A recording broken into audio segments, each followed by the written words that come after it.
Hello students, welcome to my wave physics class. Next question. In the circuit, the galvanometer G show zero deflection if the battery A and B have negligible internal resistance. The value of resistor R will be.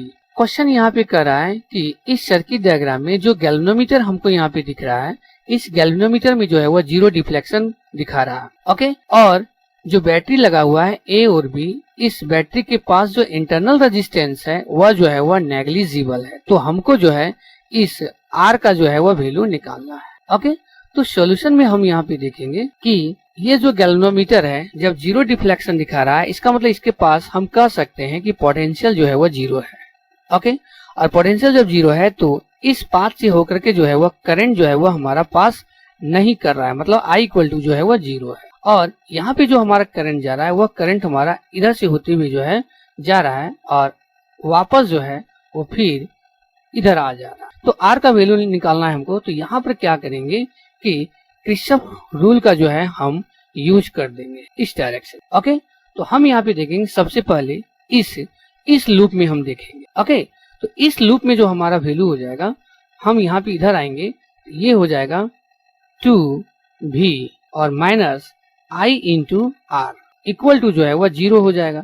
तो I into R equal to जो हो जाएगा वह हो जाएगा 2 हो जाएगा। Okay, इसको अगर इक्वेशन जो है हम 1 मान लेते हैं। अब आ जाते हैं इस लूप में।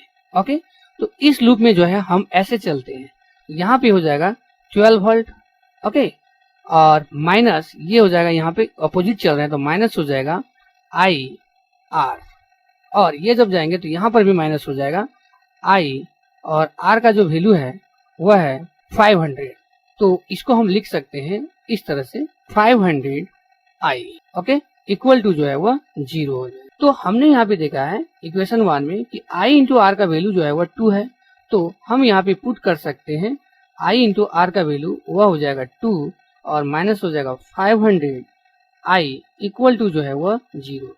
ये हो जाएगा 10 minus 500 I equal to zero. तो ये हो जाएगा 500 I और ये हो जाएगा 10 के बराबर। तो I इक्वल टू हो जाएगा 10 बाय 500, ये जो है वह कैंसिल हो जाएगा। ओके, तो I इक्वल टू जो हो जाएगा वह हो जाएगा 1 बाय 50, ये हो जाएगा एम्पियर।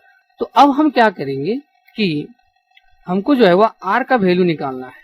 तो इस I के वैल्यू को अगर हम पुट कर देते हैं इस इक्वेशन में, 1 इक्वेशन में, ओके, तो यहाँ पर जो दिया है वह है I इंटू आर और इक्वल टू जो है वह 2 है। तो R इक्वल टू हो जाएगा 2 बाय I। ओके, तो I का जो वैल्यू है वह आया है हमारा 1 बाय 50। यहाँ पे हो जाएगा 2 बाय 1 बाय 50। तो 50 जो है वह चला जाएगा ऊपर। ओके, इसका मतलब R का जो वैल्यू आ गया है वह आ गया है 100। ओके, ये हो जाएगा ओम। इस क्वेश्चन का जो है वह आंसर और ऑप्शन जो है वह सी नंबर ऑप्शन जो है वह करेक्ट ऑप्शन है। Okay, thank you all of you.